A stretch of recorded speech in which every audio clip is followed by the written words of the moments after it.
हाबुल बाग वाले। कुरान करीम की सूरह कलम में बाग वाले का तज़किरा आया है। यह यमन के एक इलाके ज़ोरान का रहने वाला था।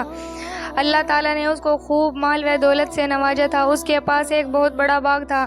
अपनी पैदावार का हिस्सा गरीबों और मिस्किनों पर खर्च किया करता था। अपने घर वालों का सालाना खर्च निकालकर बाकी माल अल्लाह की राह में सदका कर दिया करता था। जब उस नेक आदमी का इंतकाल हो गया तो उसके लड़कों ने कहा कि हमारा बाप तो बेवकूफ़ था कि अपनी दौलत गरीबों पर लुटा देता था। हम ऐसा नहीं करेंगे और बिल्कुल अंधेरे में फल तोड़ने बाग में जाएंगे ताकि कोई ज़रूरतमंद आकर हमको तंग ना कर सके। अभी उन्होंने यह फ़ैसला किया ही था कि अल्लाह ताला ने उसके बाग में और खेतों को तेज़ गर्म हवा के ज़रिए रात में जलाकर राख कर दिया था। जब उन लोगों ने वहां पहुंचकर बाग की खेती की यह हालत देखी तो अफसोस करते रह गए और अपने बुरे फैसले पर बहुत शर्मिंदा हुए। बिलासुबह गरीबों और मिस्किनों का हक न देने वालों और खुदा की राह में खर्च न करने वालों के साथ अल्लाह ताला ऐसा ही मामला हुआ करता है। एक उकिया सोने की बरकत। हज़रत सलमान फ़ारसी रज़ी अल्लाह ताला अन्हु फरमाते हैं, जब मुझे रसूलुल्लाह सल्लल्लाहु अलैहि वसल्लम ने मेरा कर्जा अदा करने के लिए सोना दिया तो मैंने कहा, या रसूलुल्लाह, इतने से मेरा कर्जा कैसे पूरा होगा? तो रसूलुल्लाह सल्लल्लाहु अलैहि वसल्लम ने उसको बोसा दिया और फिर मुझे दिया और फरमाया, जाओ, अल्लाह ताला इससे तुम्हारा कर्जा अदा कर देगा।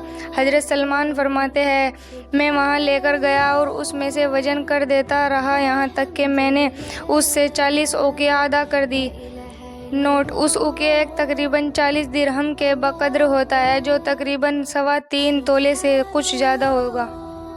पर्दा करना फ़र्ज है। कुरान में अल्लाह ताला फरमाता है, ए औरतों, तुम अपने घरों में ठहरी रहा करो और दौरे ज़ाहिलियत की तरह बेपर्दा मत फिरो। खुलासा: तमाम मुसलमान औरतों के लिए पर्दा ज़रूरी है कि जब किसी शदीद ज़रूरत से तरह घर से निकले तो अच्छी तरह बदन और चेहरे को ढककर पर्दे का ख्याल रखते हुए बाहर जाए, क्योंकि पर्दा करना तमाम औरतों पर फ़र्ज है। जहन्नम के अजाब से बचने की दुआ। दोजख के अजाब से बचने के लिए इस दुआ का एहतमाम करना चाहिए। यह नेक बंदों की दुआ है जो दोजख के अजाब से बचने के लिए पढ़ा करते थे, रब्बना सरिफ अन्ना अजाब जहन्नम इन्ना अजाबहा काना गरामन इन्नहा साअत मुस्तक़र्रन व मुक़ामन। तर्जुमा: ए अल्लाह, हमारे रब, हमसे जहन्नम का अजाब दूर रख, क्योंकि उसका अजाब पूरी तबाही मचाने वाला है और बेशक जहन्नम बुरा ठिकाना और बुरी जगह है। आँखों की बिनाई चले जाने पर सब्र करना। रसूलुल्लाह सल्लल्लाहु अलैहि वसल्लम ने फरमाया, अल्लाह ताला फरमाता है, जब मैं अपने किसी बंदे को उसकी 2 महबूब चीज़ों की आजमाइश में डालता हूँ और वह सब्र करता है तो मैं उन 2 महबूब चीज़ों के बदले उसे जन्नत अता करता हूँ। 2 महबूब चीज़ों से मुराद दोनों आँखें हैं। मुर्तद की सज़ा जहन्नम है। कुरान में अल्लाह ताला फरमाता है, यकीनन जो लोग ईमान लाए फिर काफिर हो गए, फिर ईमान लाए फिर काफिर हो गए, फिर अपने कुफ्र में बढ़ते ही चले गए, तो ऐसे लोगों को अल्लाह ताला हरगिज़ नहीं बख्शेगा और उनको सीधी राह भी नहीं दिखाएगा।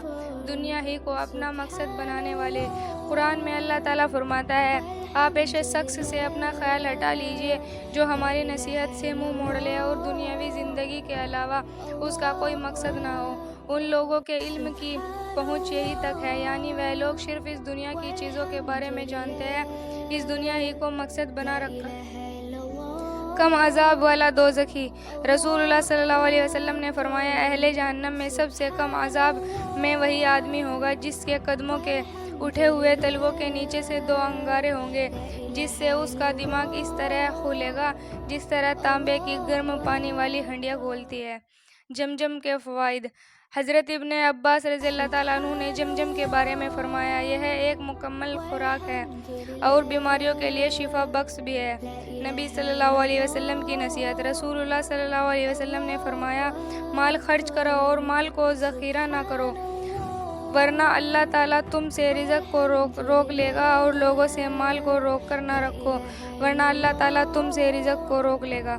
भाइयों बहनों, हमारे चैनल को ज़्यादा से ज़्यादा सब्सक्राइब करें, वीडियो को लाइक करें, शेयर करें।